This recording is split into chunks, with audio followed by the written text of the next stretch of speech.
શું તમે ક્યારેય સાંભળ્યું છે કે કોઈ વ્યક્તિને સૌથી વધુ બાળકો હોય? જી હા, ટેલિગ્રામ કંપનીના માલિક તેના 106 બાળકોને પોતાની 1.5 લાખ કરોડ સંપત્તિ વહેંચશે. તો બીજી બાજુ બ્રિટિશ ફાઇટર જેટની હરાજી OLX જેવી વેબસાઇટ પર વાયરલ થઈ. તો ચાલો જાણીએ હાલના સમયમાં દુનિયાભરમાં ચર્ચામાં રહેલા કેટલાક અજબ ગજબ સમાચારો. શું તમે ક્યારેય વિચાર્યું છે કે કોઈ અબજોપતિ પોતાની કરોડોની સંપત્તિ પોતાના બાળકોમાં વહેંચવાની જાહેરાત કરે છે? આ કોઈ ફિલ્મી કહાની નથી, પરંતુ લોકપ્રિય મેસેજિંગ એપ ટેલિગ્રામના સ્થાપક પાવેલ દુરોવની સત્ય વાત છે. પાવેલે એક મેગેઝિનને આપેલા ઇન્ટરવ્યુમાં આ વાતનો ખુલાસો કર્યો છે. તેમણે કહ્યું કે તેઓ તેમની લગભગ 1.5 લાખ કરોડની સંપત્તિ તેમના 106 બાળકોમાં વહેંચી દેશે.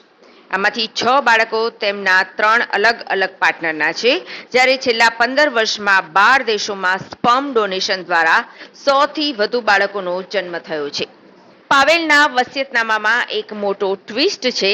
તેના બાળકો આગામી 30 વર્ષ સુધી એટલે કે 2055 સુધી આ પૈસાને હાથ પણ લગાવી શકશે નહીં. દુરોવ ઈચ્છે છે કે તેના બાળકો સામાન્ય જીવન જીવે, પોતાનો રસ્તો બનાવે અને બેંક ખાતા પર નિર્ભર ન રહે. તેમણે સ્પષ્ટ કહ્યું કે મારા બાળકો કુદરતી રીતે જન્મ્યા છે કે સ્પર્મ ડોનેશન દ્વારા, તેનાથી મને કોઈ ફરક પડતો નથી. તેઓ બધા જ મારા બાળકો છે અને દરેકને સમાન અધિકારો મળશે. ઇન્ટરનેટ પર સ્વતંત્રતા માટે લડવાથી મને ઘણા દુશ્મનો મળ્યા છે. ખાસ કરીને શક્તિશાળી દેશો દુશ્મન બન્યા છે. એટલા માટે તે હમણાં જ વસિયતનામું લખીને પોતાના બાળકોનું રક્ષણ કરવા માંગે છે. તો બીજી વાત કરીએ તો હાલમાં ખરાબ હવામાન અને ઈંધણના અભાવે કેરળમાં એક ફાઇટર જેટનું ઇમરજન્સી લેન્ડિંગ થયું.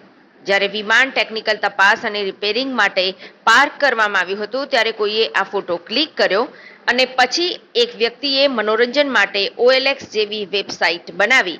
પછી જેણે તેના પર F-35 નામના ફાઇટર જેટને હરાજી માટે લિસ્ટ કર્યું. આ ફોટો ધીમે ધીમે સોશિયલ મીડિયા પર વાયરલ થયો. જ્યારે પોસ્ટની તપાસ કરવામાં આવી ત્યારે તે નકલી વેબસાઇટ હોવાનું બહાર આવ્યું. આ કૃત્ય કરનાર વ્યક્તિએ પોતાનું નામ ડોનાલ્ડ ટ્રમ્પ પણ રાખ્યું અને ફાઇટર જેટની કિંમત 34 કરોડ રૂપિયા રાખી. આજે આંતરરાષ્ટ્રીય યોગ દિવસ છે. આ પ્રસંગે તમે ઘણા લોકોને યોગ કરતા જોયા હશે, પરંતુ શું તમે ક્યારેય કોઈ કૂતરાને સંપૂર્ણ યોગ આસનો કરતા જોયો છે?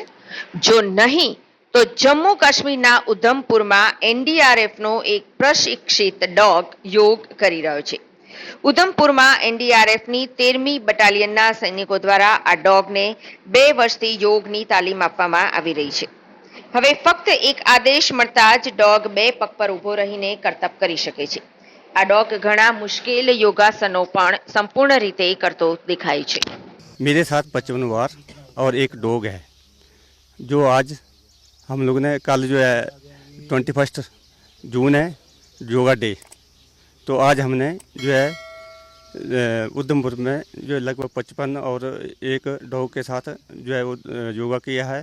मेरी सभी से अपील ये है कि अपना फिजिकल और मेंटली फिट रहने के लिए जो हर रोज़ हो सके तो हर रोज़, नहीं तो कभी कभी योगा जरूर करें. खास करके जो हमारे साथ जो डॉग है वो भी पिछले 2 सालों से जो है योगा करता आया है. जो हमने जो ट्रेनिंग किया है, जैसे हम लोग ने ट्रेन किया है, जैसे हम लोग करते हैं वैसे वो डॉग भी रोज़ करता है. हम लोग सभी जो फिजिकल फिट हैं और मेंटली भी फिट हैं. योगा से बहुत फ़ायदे हैं. एक तो शरीर को शक्ति मिलती है, दूसरा जो है हर एक आदमी जो हृष्ट पुष्ट